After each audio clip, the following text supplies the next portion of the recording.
కూటమి ప్రభుత్వం ఎలా ఉందండి పరిపాలన? నా పేరు మేరు బాబురావు అండి. చింతలపూడి నియోజకవర్గం ప్రచార కమిటీ అధ్యక్షుడిని నియోజకవర్గ పరంగా. వాస్తవానికి ఈ కూటమి ప్రభుత్వం వచ్చిన మరుక్షణం నుంచి కూడా వాళ్ళు ఇచ్చిన సూపర్ 6 హామీలు నెరవేర్చడం మానేసి వాటిని గాలి కుదిలేసి వీళ్ళు చేసే అరాచకాల వల్ల ప్రజలు కూడా విసిపోయారండి. వాస్తవానికి చెప్పాలంటే జగనన్న పాలనలో 5 సంవత్సరాలు కరోనా వచ్చి 2 సంవత్సరాలు నాశనం అయిపోయినా, ప్రపంచవ్యాప్తంగా అతలాకుతలం అయిపోయినా జగన్ గారు ఇచ్చిన హామీని తప్పనిసరిగా నెరవేర్చాడండి. ఎందుకంటే కరోనాలో సాకు చెప్పలేదు. ఈ రోజు నాడు కూటమి ప్రభుత్వం అప్పు ఎంత ఉందని తెలియదా? ఇచ్చే హామీలు ఇచ్చే ముందు తెలియదండి. ఈ రోజు నాడు కనీసం ప్రభుత్వం వచ్చిన మరుక్షణం నుంచి 1,45,000 కోట్ల రూపాయలు అప్పులు చేశారండి.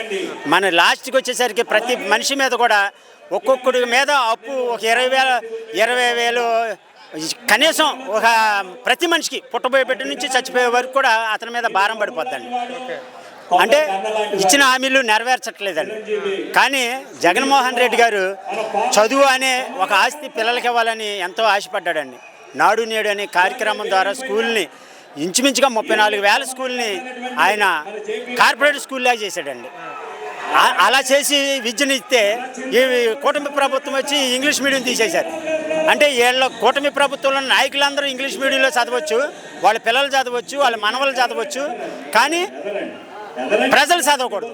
ఇది వాళ్ళ కాన్సెప్ట్. అది కరెక్ట్ కాదండి. చంద్రబాబు నాయుడు గారు మీకు మరోసారి చెప్తున్నా, ఎందుకంటే మేము రాష్ట్ర ప్రజల తరఫున మీకు ప్రత్యేకంగా విజ్ఞప్తి చేస్తున్నాం సార్. మీరు కక్ష సాధింపు ధోరణి మానేయండి. ప్రజలకు మేలు చేయాలనే ఒక ఆలోచన మాత్రం పెట్టుకోండి. మీరు ఇచ్చిన హామీలు నెరవేర్చడానికి ప్రయత్నం చేయండి. రైతు భరోసా, రైతులు ఈ రోజునాడు ఎంతోమంది అన్యాయం అయిపోయారండి. ఏ రైతు కూడా సంతోషంగా లేడు. ఎందుకంటే ఈ రోజునాడు మిర్చి రైతులు ఏమైపోయారో మీరు చూశారు. కనీసం ఆ మిర్చి రైతులను కూడా ఆదుకోలేకపోయారు. కాబట్టి మీరు ఆలోచించండి. రైతులను వదిలేశారు, డ్వాక్రా మహిళలను వదిలేశారు, ఇచ్చిన హామీలు నెరవేర్చలేదు. కానీ ఒక్కసారి ఆలోచించండి, అడగండి ఏదైనా ప్రశ్న.